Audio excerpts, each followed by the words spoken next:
It's great to be here in India. I always love coming here. The energy here is awesome. So thank you guys all for coming out here today for our first town hall Q&A in India. I'm so excited to be here.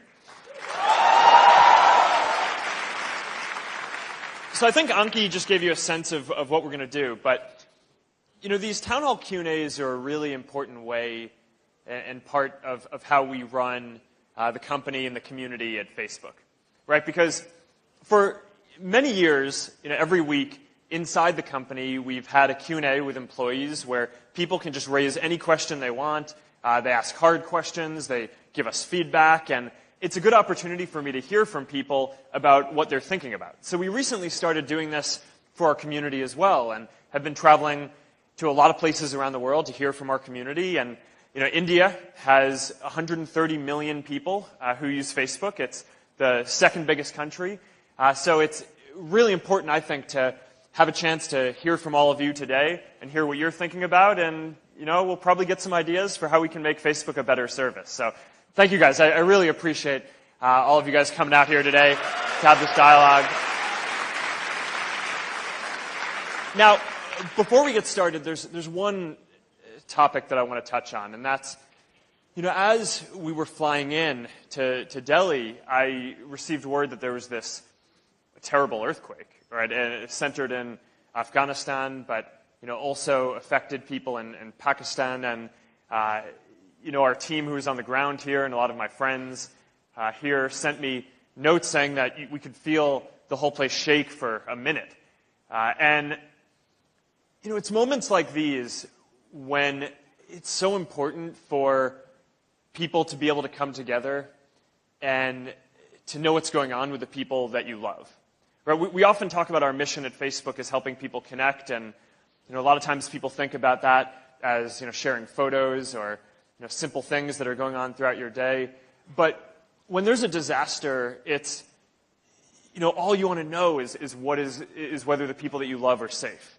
And one of the things that I'm really happy about is we activated the safety check tool that we have for the community on Facebook, and already more than 3 million people have marked themselves as safe, and more than 150 million people in the community have been notified that their friends and loved ones are safe from the impact of the earthquake. So I really appreciate all the effort that people have gone to make sure that they tell their friends and that their loved ones can hear that they're safe. And this is just another thing that our community does that I think is pretty important in the world. So we're continuing to think about everyone who was hurt and was affected by this crisis, and we'll be doing more to try to help out.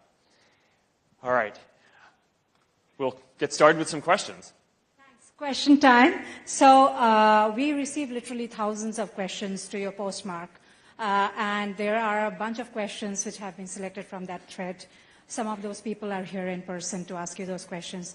The bunch of students who sent in questions when they registered to join the town hall, and we will take some of those questions from there. And then there are some questions which we will take from the live audience. So I know nobody is shy, so please put up your hand and I'll come to you. So we have our first questioner here, Ankit. Hi, Mark. Hey. Myself, Alkit Jain, and I'm a chartered accountant by profession. So my question is very simple. And why are you showing so much interest in India? Answer honestly.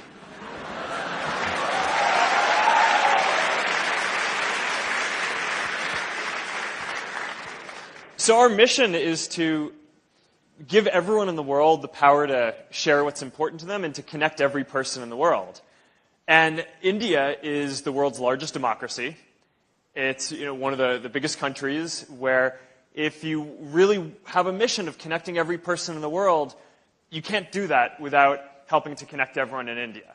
So we think about this in two ways. First, there are already more than 130 million people in India who use Facebook. It is one of the largest communities that we have across the world, and we take our responsibility to serve the people in India who are already using Facebook and WhatsApp, which is also in our family of products, we take that very seriously. So having the ability to hear and talk to people and hear what they need from us and what we're doing well or what we're doing that we can improve and need to do better, that's a huge thing that we need to do for our community.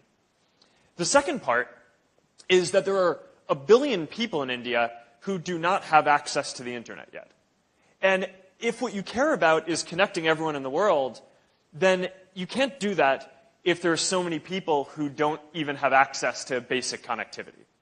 Now, everyone here probably has access to the internet in some capacity, and when you've had it for a while, you start to take it for granted. You think about it as maybe it's something that I can use to get access to entertainment or some basic communication tools. But it's easy to forget that if you haven't had access to the internet, it's really a tool that provides some vital infrastructure for your life, right? I mean, it can provide educational information for people who don't have access to good schools. It can provide health information on how to take care of your child or avoid diseases for people who don't have access to good doctors or health infrastructure. It can provide access to job listings for people who live in poorer villages where the economy isn't very strong. So the research has shown on this that for every 10 people who get access to the internet, about 1 person gets a new job, a job is created, and about 1 person gets lifted out of poverty. So there's just a tremendous opportunity in India, right? If there are 1 billion people who are not connected, then this is one of the biggest opportunities, I think, to help develop the economy here and to help alleviate poverty and really lift up a lot of folks. And, it's easy to talk about this as something that will be important for India, but I actually think that connecting people in India is one of the most important things that we can do for the whole world, right? Because it's not just improving the lives of people here that getting access to the internet will have. It's also that, there are all these ideas that, entrepreneurs and students have here that the rest of the world doesn't have access to today because those people don't have the ability to share what they know, right, in their experience. All the things that entrepreneurs and students could produce if they had access to these tools, everyone around the world, not just in India, but every other person in the world is currently robbed of that opportunity because folks don't have the opportunity that they need here to create the companies or opportunities that they want. So that's why I care about it. We have a large community of people here. It's the second biggest community that we have in the world, and we care deeply about serving that well and giving everyone the best tools that we can to help people share everything that they want. And we really want to get the next 1 billion people online. And if we can play a role in either of those things, then that's something that I personally care a lot about. And that's why I'm so excited to be here. Our next question is from you, Ankita. Yeah. Hi, Mark. Welcome to India. Hey, thank you. I am Ankita, and I am with the Railways, and I am also a sports person. So I need to ask you that although we are 130 million users here, how do you wish to connect with those who are not on FB or who don't even have any access to internet? Yes. Yeah, this is the key question, right? So if I just talked a bit about why I thought connecting everyone to the internet was important, I think what you're asking about is kind of how you do this, right? How do you get 1 billion people onto the internet and to improve their lives in that way? And the first thing that I'd say is just we can look at the efforts that we've had with Internet.org and our other programs around the world and here in India. Internet.org is we've had this program to spread internet connectivity. It is live in more than 24 countries and growing around the world. And here's a new stat that we haven't shared before, is there are 15 million people around the world who have access to the internet now because of the efforts that we're taking with Internet.org, who wouldn't have had it otherwise. And if you believe these stats that we've seen that show that for every 10 people who get access to the internet, there's a new job is created and a person is lifted out of poverty, then connecting 15 million people to the internet around the world is that's a pretty good impact. So I've seen some cynical reporting saying that, oh, the program isn't doing as well as we want. I don't know. If you don't think that's good, I want to know what you think is good. But we're off to a good start around the world. What we found is here in India, almost 1 million people now have access to the internet because of these efforts who didn't before. What we find is that in the places that have access to these free basic services, the rate of people getting on the internet doubles. Right? So we've started it in some areas and it hasn't expanded throughout the whole country yet. So in the areas that have it, internet growth rate is twice as much as it was before.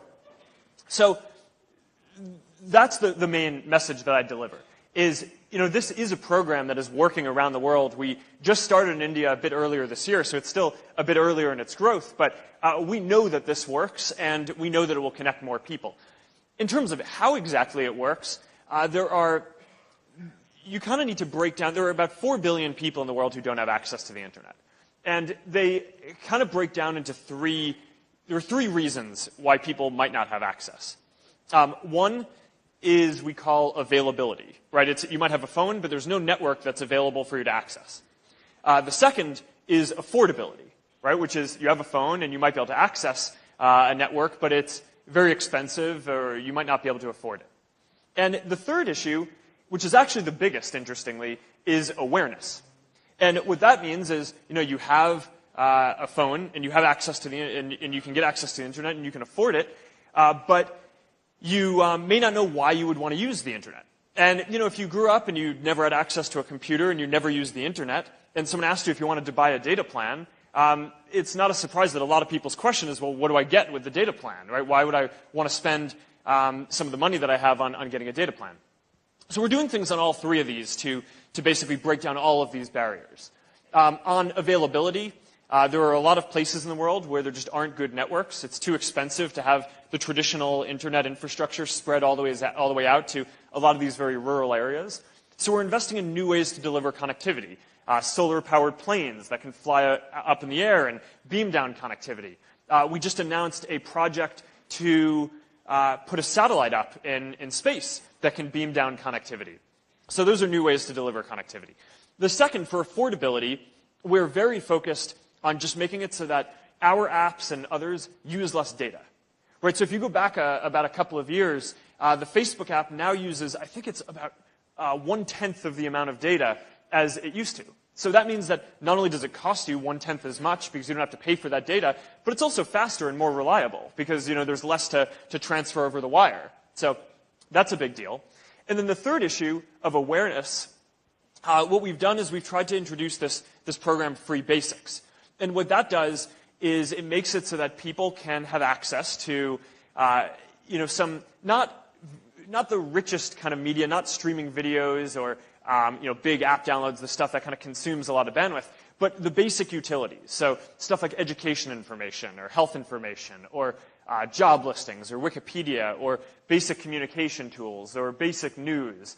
And what we found is that ends up being very useful. People use those things, they get on the internet, and then within about a month, about half of the people who have tried out Free Basics now realize why the internet is so great and why they want to use it, and then they become full-paying customers of the full internet. So the goal of Free Basics is not just to provide free basic services to everyone, but it's also to give people this on-ramp so that way they can start experiencing that and then eventually and relatively quickly start paying for the overall internet. So that's the game plan. We're going to work on all 3, availability, affordability, and awareness. It's already working around the world. 15 million people now have access to the internet who wouldn't have otherwise. And we're still early, so it's growing, and we expect a lot more to come soon.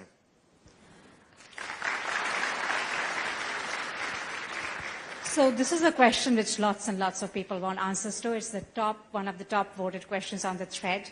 And I think it's a serious one, deserving a serious answer. All right. And this is, I seriously don't want to get any more invitations on Candy Crush. How can I stop getting it?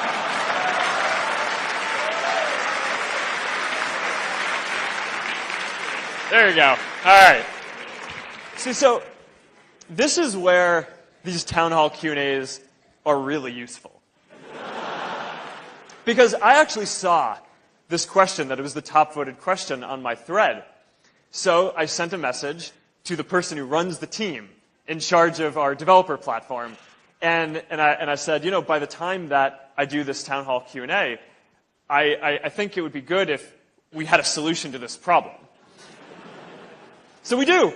So she emailed me like later that night and was like, all right, look, there are some tools that are kind of outdated that allow people to send invitations to people who have never used a game and have gotten a lot of invitations in the past, but you know, don't play games on Facebook. And you know, we hadn't prioritized shutting that down because we just had other priorities. But if this is the top thing that people care about, then we'll prioritize that and we'll do it. So we're doing it.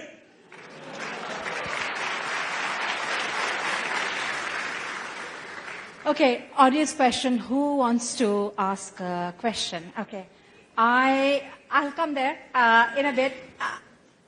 What's your name? My name is Shashwat. Yeah. Hi, Mark. I am Shashwat, and I lead the technology team at Holidify.com. So my question was related to the technology that you guys are working on, the Oculus Rift. So I wanted to know that how guys you have decided to are you guys planning to incorporate that somehow to the social media?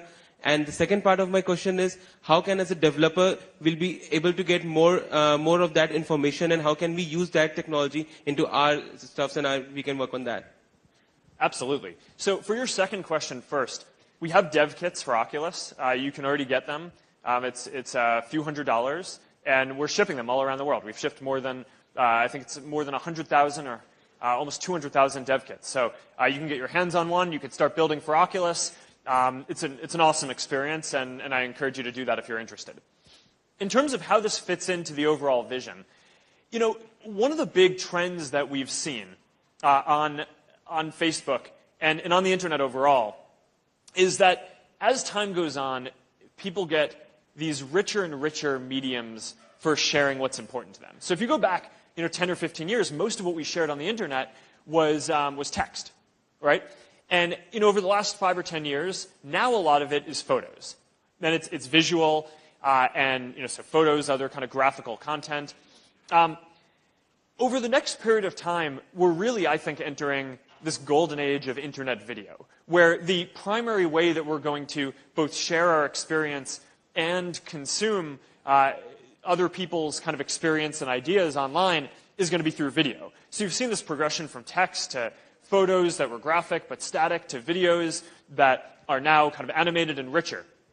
But, you know, I don't think videos are the end of the line, right? Because as rich as a video is in terms of telling a story, it's, you know, it's still just, you know, small screen. It's still 2D. And, you know, I think that people want an even richer medium, right? You want to be able to feel like you're there. And that's what virtual reality and augmented reality can do.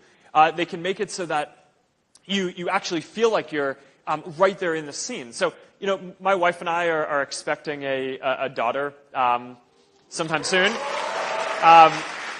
And, you know, one of the things that I look really forward to doing is, you know, traditionally people, you know, write to their, thank you, by the way. I'm very excited about that as well. You know, people will, you know, write to their parents, oh, you know, our baby had her first steps, or, you know, you take a photo, or more recently you take a video.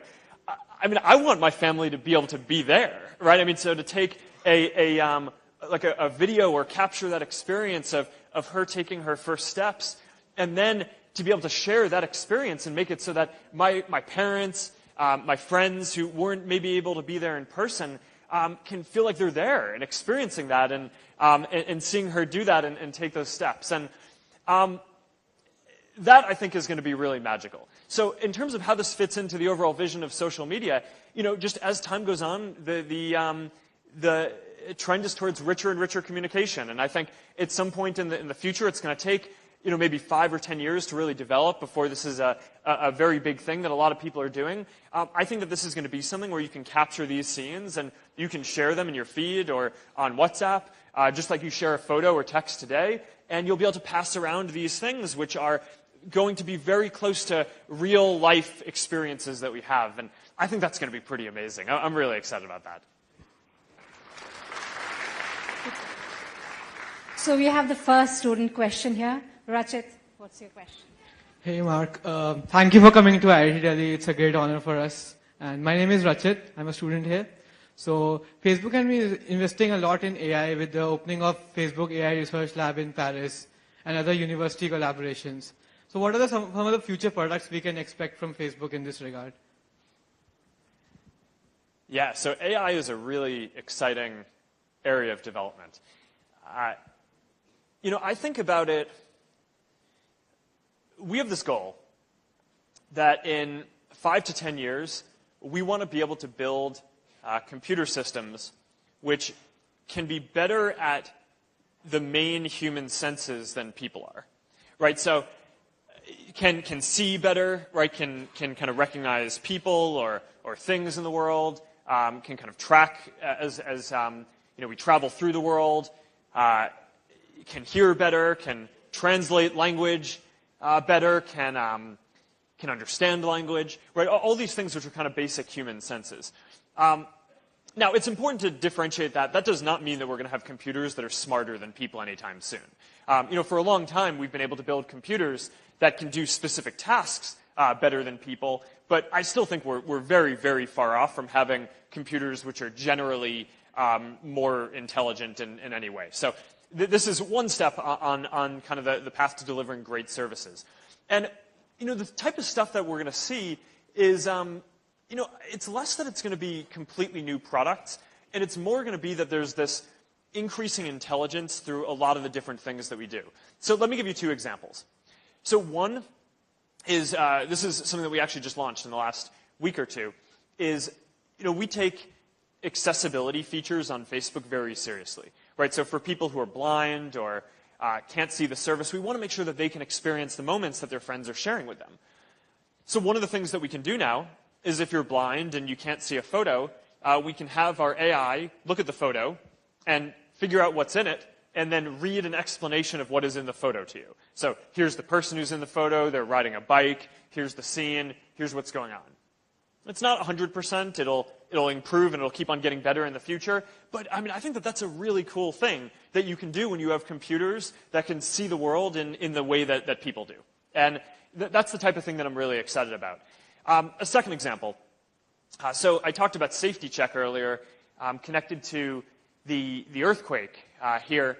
And, right now, the best way for people to know that their friends and loved ones are safe are to either have, yourself mark yourself as safe, or for you to mark your friend as safe, and then for us to distribute that out to the people who are going to care, right? So your friends and family.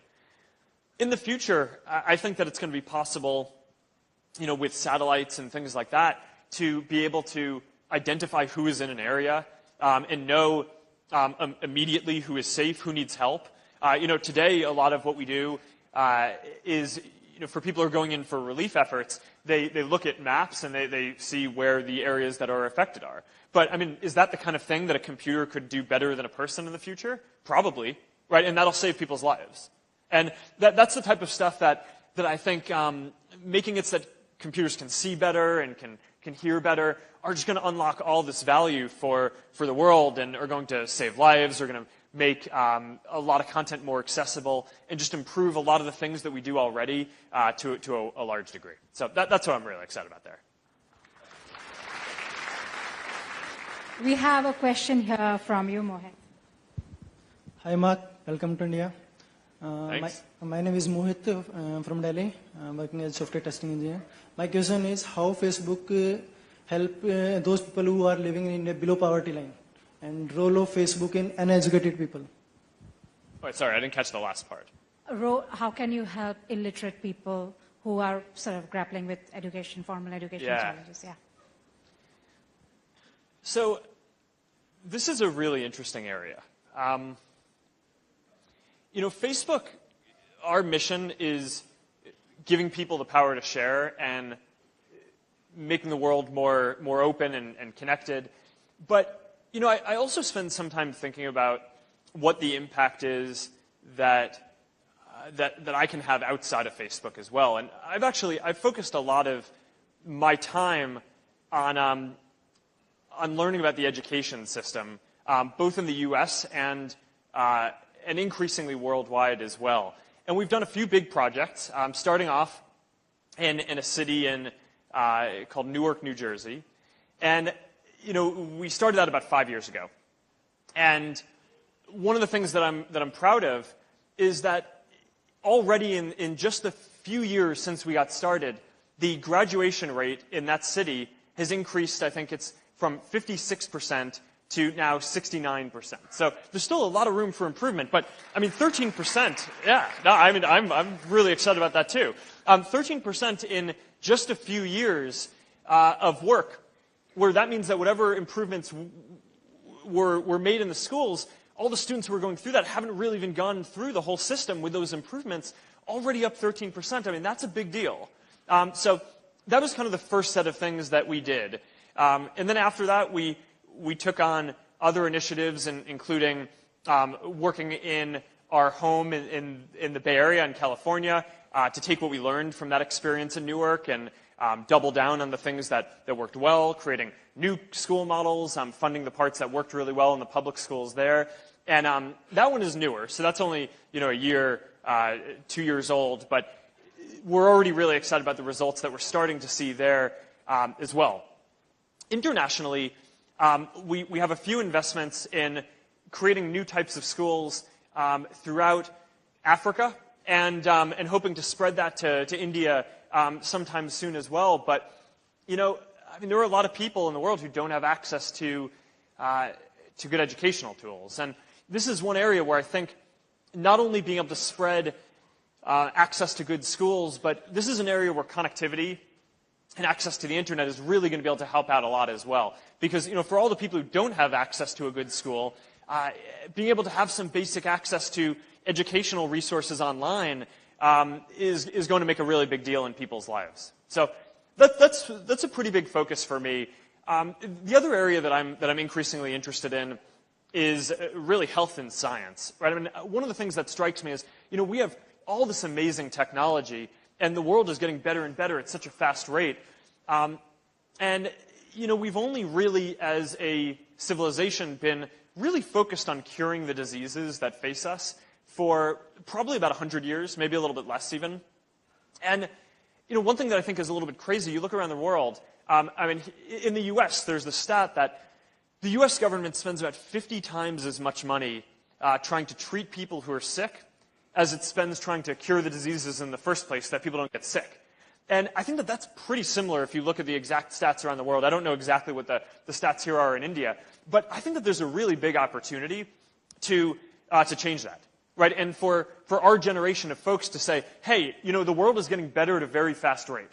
And instead of just looking at the status quo around this, we should be shifting more of our resources towards longer-term investments that can actually try to cure all these diseases. Right? So that way, I don't know if they'll all be cured in our generation or maybe not even in our kids, but I do think we can make a big dent, and maybe, in our kids' lives or their kids' lives, we can create a world where people don't have to suffer from the kind of diseases that there are today. So those are some pretty big things that I think we should be trying to take on as a generation around the world. And if we can make a big impact, then that'll be really, really a big deal.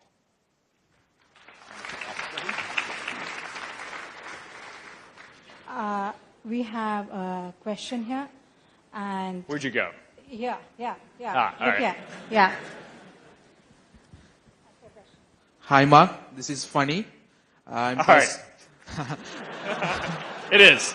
My question seems to be funny also. So my question for you is, if Mark is gifted some supernatural powers from some aliens, what powers would Mark wish for, and how would he use for the betterment of world?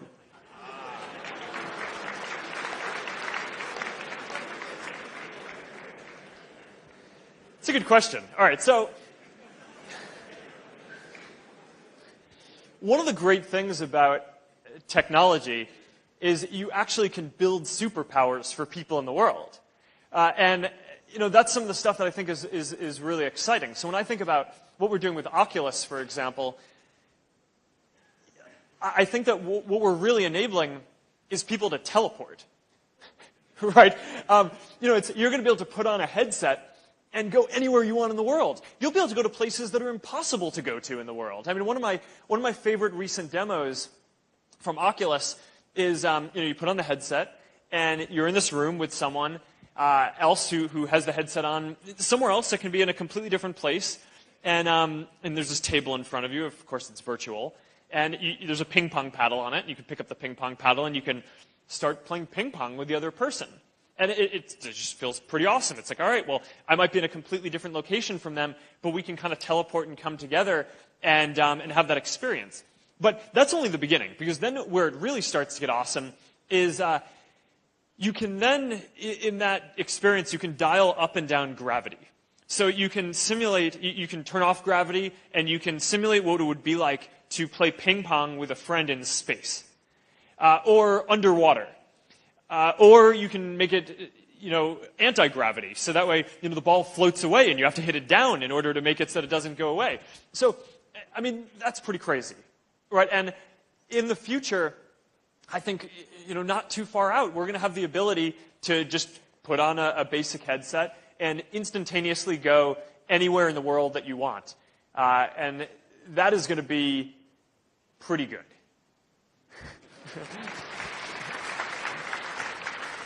We have a question here from Miriam on internet.org and net neutrality. I'll let her ask. Good afternoon, Mark. I'm Miriam George, Assistant Professor from CMR Institute of Technology, Bangalore. And I'd say that internet.org is actually a great initiative which provides a lot of opportunities. However, there's been a lot of discussion and talks on net neutrality and internet.org. So my question is, does internet.org support net neutrality fully, let's say 100%, without any filtering? Yeah, absolutely. So, net neutrality is an important principle, right? And we do a lot to support it, both in terms of pushing for regulation that kind of enables this, and I mean also just in our own work, building an open platform that any developer can build something for, regardless of who they are, as long as they kind of follow the basic rules of what internet.org is. So let me kind of explain and go into detail on both of these. So in terms of regulation, now I think a lot of why there's this net neutrality debate here in India and in a lot of places around the world is countries are just kind of going around and figuring out what they want their regulation to be for the internet and for net neutrality. The U.S., I think it was either earlier this year or last year, put in place rules that had pretty strong net neutrality regulations that we gave our support for and suggested that there were kind of very clear rules on net neutrality that got put into place. And now, kind of following that, a lot of other countries are also figuring out exactly what rules they want, and we're generally supportive of that across the world as well. In terms of open platform, there have been a lot of stories here in India that suggest that what we're trying to do with internet.org is, just have a small set of internet services that people can use and kind of somehow make it so that people can't have access to the rest. And that really couldn't be further from the truth. What we're trying to do is, we realize that, the internet is expensive to provide, right? I mean, the operators all collectively spend, billions, hundreds of billions of dollars on this infrastructure, and you can't just provide the whole internet for free. But what we have figured out is we can do this free basics program that make it so that any developer who meets the definition of a basic service, so not very high bandwidth, no rich videos or big file downloads, but any developer is doing something that's basically text, pretty low bandwidth, not directly cannibalizing a lot of the operator business. Anyone can kind of offer their services for free, and it will be zero-rated through the free basics platform that we have. And that, I think, has been very powerful, and it provides this neutral platform where we're not being a filter on any of the content that goes into that. And I think that that's really important and really good. So, net neutrality overall, it's, this is an important topic, right? I mean, it's really important that we have regulations that prevent companies and people from doing things that are going to hurt people, right? And I think it's really clear if you look at what the regulations are trying to prohibit. where that hurts people and where it doesn't, right? So, so if you're a person, you're trying to, watch some videos on YouTube or Netflix, and an operator wants to charge you more to do that than something else, then, that's bad. I mean, that hurts people. It prevents your ability to access content. It's a violation of net neutrality, and that's the type of thing that we should have regulations that prohibit. If an operator is trying to advantage their own service, right, by making you pay more for something else, then that's the kind of thing you can see why that hurts people, and you want net neutrality regulations in place that are going to prevent that. But at the same time, it is possible to take this too far, right? And some of the people who are advocating for net neutrality regulations also advocate that you shouldn't be able to do any kind of zero rating or free services at all. But when I look at this, I see, if you have a student who is getting free access to the internet to be able to help do her homework, and she wouldn't have had access otherwise, who's getting hurt there? Right? I mean, that's good. Right? We want that. There should be more of that.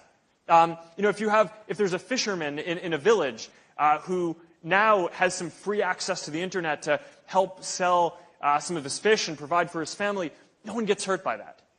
Right? And that's good. We need to get everyone on the internet. The good news here is that around the world, all the regulations that are put in place are basically honoring this principle, right? So good net neutrality provisions, kind of blocking things that operators might do that kind of hurt people, but also prioritizing things like zero rating that are necessary for making sure that we can connect everyone to the internet. So the US regulations that I mentioned earlier, very clear on this. Very strong net neutrality provisions, completely separate in terms of how they treat zero rating and not blocking zero rating at all, right? So, and that's a country where most people have access to the internet. It's not like India where 1 billion people don't have access to the internet, and even more innovation is necessary to expand on that. I think it's just this week, the EU just released rules on net neutrality and zero rating, where again, they put in place some net neutrality rules, very clear that zero rating and things that provide some free access to the internet are kind of clear to go, and are going to be regulated separately and are not prohibited by any of the net neutrality regulations. So that's my view on this. Internet.org and Facebook 100% support net neutrality. We lobby for it across the world. We build an open platform with no filtering. You guys should count on us to be supportive of that. But at the same time, I think we should all make sure that we also continue to push for access, because that is extremely important. And I'll leave you with one thought on this, which is that most of the folks who are pushing for net neutrality have access to the internet already, right? So I mean, I see these petitions going around net neutrality, and that's great, right? I mean, we need to mobilize on the internet to push for this stuff. But the people who are not yet on the internet can't sign an online petition pushing for increased access to the internet, right? So yeah, and I think that this is a really key point. I think we all have a moral responsibility to look out for people who do not have the internet and make sure that the rules that kind of benefit us and make sure that operators can't do anything that hurt us don't get twisted to hurt people who don't have a voice. So. Mark, you were at Taj yesterday. Somebody posted on your wall. Did people recognize you? Do you want to share some of your Taj experience with everybody and whether you're recognized or not? The Taj was great. I mean, it's one of the few places in the world that you see pictures, but then you go, and it's actually even more awesome there than any of the pictures look. There aren't a lot of places like that. And, it's fitting because you travel around the world, and there are all these monuments that are built for governments, celebrating military victories or religion. And the Taj is unique because it's a monument to love. And I think that that's special. And I mean, that's a meaningful thing. So I really enjoyed it. I'm glad that I got a chance to go. Too often I travel around and I go to different countries, and I have so many different meetings and events, so I go to these places that have such rich culture, and I spend my whole time inside conference rooms. And let me tell you, no matter what city you go to in the world, conference rooms look pretty similar. But, so I just felt very lucky that I had the opportunity to take a few hours to head to Agra and see that. As for whether, someone recognized me, there's one girl I feel bad for, who's trying to take a photo of me and wiped out and fell off the sidewalk into a bush. And now, fortunately, she didn't get hurt. I kind of gave her a pat on the back, and I was like, you got to be more careful. It's dangerous business trying to take a photo of me. But yeah, good times. Okay. On that note, we'll take an audience question. I'm going to go to a girl. Hi, I am Anant, and I am a fourth-year student at IIT Delhi itself. Firstly, we welcome you to IIT Delhi. We are really proud as well as lucky to have you here. My question is, what was your eureka moment when you actually founded Facebook? And you are really very young, but there would be many challenges as well. But what's the main driving force which keep you not away from the track? And this is my question, and the suggestion regarding the healthcare is because now we have, all of us, we are using the, all of us are using the smartphones. So there are many apps which can detect blood pressure as well as many other things. So in Facebook itself, we can use some sensors and something like that, which could make us All right. It's a pretty good compound question. First of all, a couple of you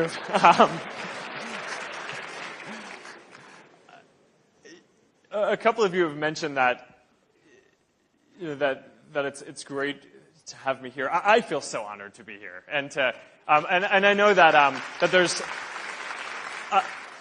even more folks who'd wanted to come here who didn't have the chance. And so next year we'll just need to do it in a stadium or something. I don't know. In terms of getting started with Facebook, here's the thing. It wasn't so long ago that I was a student and sitting in a seat in an auditorium like you guys are here today, listening to. I remember very specifically this time when Bill Gates came to talk at Harvard, and I was just like, wow, how do you do that? But the trick is that the media likes to sensationalize this as if you have some eureka moment or you are some singular person who can build something on your own, and that's just not how the world works. When I was in school, I built a lot of stuff that I just liked building. There was not a single moment when I had some revelation that Facebook was going to be awesome. That's not maybe how the media or movies or whatever would like to portray things. It's much less exciting. But the reality is, I think most services in the world that reach the scale that Facebook has, you start off building something that you care about, and you don't necessarily think it's going to be that big. I didn't. I built Facebook, the first version of Facebook, for my college community because I wanted to be able to connect with the people at my school. And I remember very clearly talking to my friends at the time and saying, how cool is it that we have built this community for our school? One day it's going to be awesome when somebody else builds this for the world because something like this needs to exist for the world. But it didn't even occur to me that, my friends and I might be able to play a role in doing that, right? Because we were college students, right? We didn't have any, engineers to work with or servers or resources or anything like that. And, there were these huge companies that deliver products for hundreds of millions of people, right? I always assumed that it was going to be like Microsoft or Google or someone would build this for the world. And what basically just happened is at each step along the way, we just kind of kept doing the next thing and growing from there. And there were teams inside these other companies that thought social media was important and were working on it, but there were all these different memes and narratives in the world. People would say, oh, well, this is just a fad. People are going to use it, but then they're going to stop. So, so a lot of the teams who were working on didn't take it that seriously, or, the higher-ups in those companies didn't care, so they didn't get resources, and we just kept going and going. And then people would say, all right, fine, so maybe people are using it, but it's never going to make any money, right? I mean, social media doesn't make any money. And we just kind of kept going and going, and then pretty soon we had a service that was bigger than any of these other ones, and that kind of is how we are here where we are. There's no magic. And it's and I really think it's like, I mean, you guys are at one of the best technical institutes in the world. One of the things that always struck me, yeah, I mean, it's when I was in school and studying computer science, I always wondered whether it was the real thing, right? Is this like all right, I'm learning programming, but is this the programming that you really need to be able to build whatever you want in the world? And it turns out the answer to that is absolutely yes, right? The stuff that you're learning here is absolutely the skills that you need to build anything that you want. And a lot of times I think people just get afraid because often your dream is it seems like it's so far off. But if you just kind of focus on building stuff that you think is good and you keep on going at each step along the way and don't let people deter you from that, and you just really care about what you're doing and kind of don't give up at each step along the way, then I think that's how you build something good. Okay, we have another student question here. Ayush. Hi, Mark. I'm Ayush. I'm a second year undergrad in computer science here at IIT Delhi itself. So my question is, considering the startup buzz everywhere, so everyone comes up with a random app or website idea and considers himself as the next big thing. So what according to you is are the elements of an ideal startup? So there's this big culture that I've seen of people who decide that they want to start a company before they actually know what they're doing. And to me, every good company that I can think of started with someone who cared about something, not someone who started with a decision that they wanted to start a company.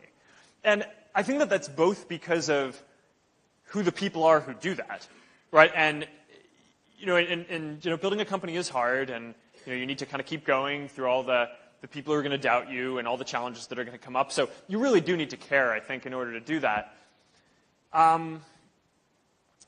But at the same time, I think that there's also a practical reason for this, which is that if you decide to start a company and you just start hiring people for whatever your first idea is, then you lose some flexibility, right? It becomes hard to pivot or adapt your idea.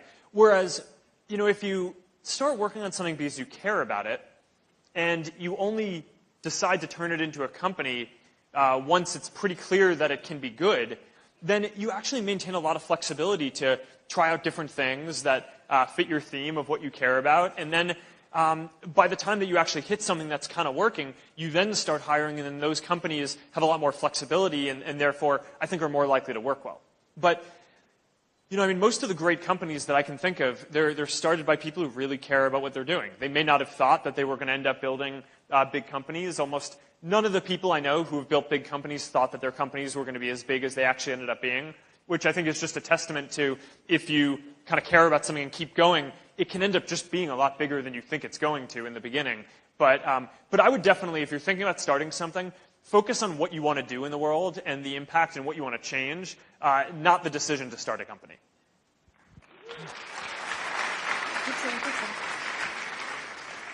We have our next student question here. Namaste, Mark. So I'm Roshi Dana from IIT Delhi itself. And my question is that there comes a time in every student's life when he or she is completely demotivated. And at that time, soothing words from well-wishers and friends, they seem completely empty. So you must have faced such kind of situation in your life, maybe more than once. So if you would like to share an anecdote and suggest what should be done during those times. So is your question about kind of you're studying for a test and you're bored? Or is it, you're working on something like you're trying to start a company and you have hard issues? It's about knowing the social aspect of a person who is a role model for every, person, every student in IIT. Social life. I see. Okay. So, just that. All right. So, yes. Throughout building Facebook, I mean, there have been lots of challenges, and there are all these times where, in anything you do where, you're really going to be pushed and you feel like you want to give up or something like that. And, this gets back to, I was talking a second ago about how I think the media, there's a little bit of this cultural bias towards thinking that, one person does this, right? I mean, people say that, I built Facebook or Steve Jobs built Apple or whatever, but, that's really not true, right? I mean, we're people, we helped, but there were thousands and thousands of other people involved in building these things. And the reality is that as strong as any one individual is, no one person can deal with all the challenges that are going to get thrown at them in anything that you do. And one of the ways that I think we maintain resilience is by having co-founders and partners who complement our strengths and fortify our weaknesses and can kind of encourage us and give us a push to keep going when things are tough. And there's actually a lot of data on this that suggests that companies that get started with more co-founders are more likely to be successful. And it isn't quite clear exactly from that data why that's the case, although it is very clear in terms of the outcome for the startups that it is the case. But I would guess that the reason why that's the case is because of this resilience point, where people who start something by themselves, I just think like there's no way that any one person can overcome all of the different things that you need to do to build a startup or take on any kind of other project in the world. But if you have 2 or 3 or 4 partners, then I don't know. I mean, maybe over time, one of them doesn't like it and drops out, but you still have enough strength on the team to power through all the challenges that you have, and that's kind of how you go. And, at Facebook today, one of the things that I always find a little bit funny is, again, that so much attention is placed on me as the person running the company, whereas I think, people like Cheryl, who really, is my partner running the whole business, or, folks like Chris Cox, who run a huge amount of our product, or Mike Schrepfer, who's our chief technology officer and kind of make sure that a ton of what we're doing works, or Jay Parikh, who, runs all of our global infrastructure and all the data centers around the world. We couldn't make Facebook work without those people, right? And there were really hard days where I'm not sure what to do next, and they keep me going. We have one more student question here. Hi, Mark. I'm Saransh Goel. I'm a computer science student at IIT. My question is, what was the decision that you took during the early days of Facebook, which you regretted later? One decision? Let me frame this a little differently. So, no matter what you do, you're going to make a ton of mistakes, right? And I made every mistake I think you can probably make. I mean, mistakes in how to set up the company, mistakes in hiring, product mistakes, technical mistakes, anything you can kind of think about doing wrong. I have probably made that mistake in trying to kind of build Facebook up, right? I mean, and it kind of makes sense. I was a college student when I got started, right? I mean, I didn't know anything about business or hiring. No one is born with these skills, right? So you learn them the same way that you learn everything else, right? Trial and error. You do it. You don't be too afraid to make mistakes, and you do make mistakes, and you recover and you keep going. The thing that I think is really what you should focus on is not what is the mistake that you should avoid, but instead, if you do something good, you get the strength to power through a lot of mistakes, right? And the reason why Facebook exists today and is serving a community of more than 1.5 billion people is not because we didn't make mistakes. It's because we're helping people with something that's very important in their lives, right? Every person wants to stay connected with their friends and family. And if you're doing something that's very important and valuable to people, then they'll forgive you if you make some mistakes along the way. And, that's important because we're all human, all right? And, no one's perfect. And we've made a lot of mistakes, and we will continue because I still have a lot to learn, right, on this journey. There's a lot of new stuff that we're trying to do and trying to help improve in the world. So I think that's what you want to focus on, is not what are the mistakes that you don't want to make, but just do as much good as you can. Okay, we're completely out of time. We'll take one last audience question. Somebody right. here who's been gesturing and waving for a long time. So I'm just going to give her the mic. Hi, Mark. Welcome to India. I'm Thank Gargi, PhD student. And my question is, can we do something about the missing people? Like we are getting the earthquake notifications that person is safe or not. So can we have some notification for missing people? Yeah, this is a really good point. There's a program in the U.S. and Canada, and I think that's it for now, but we're rolling out further. That's called Amber Alerts. And what it basically is a program where if children are missing in their area, we will put a story in Newsfeed showing that child's face and giving you a way to report to the local police and other agencies if you've seen that person. And it's an incredibly successful program, right? And it's I think we've launched it less than a year ago. I think it was January of this year we started rolling this out in the U.S. And already at least one child has been found through the program on Facebook. Basically, someone saw the photo in Newsfeed, saw the Amber Alert, and then realized that one of the kids who was around them was this kid who was missing, and reported to the police, and the child was recovered and brought home safely. And we need to work with governments and folks in countries all over the world to bring this out to more places, but absolutely, I think, is the answer to your question. I think, when you have a community of 1.5 billion people, I think you have a responsibility to help people coordinate to do awesome things in the world.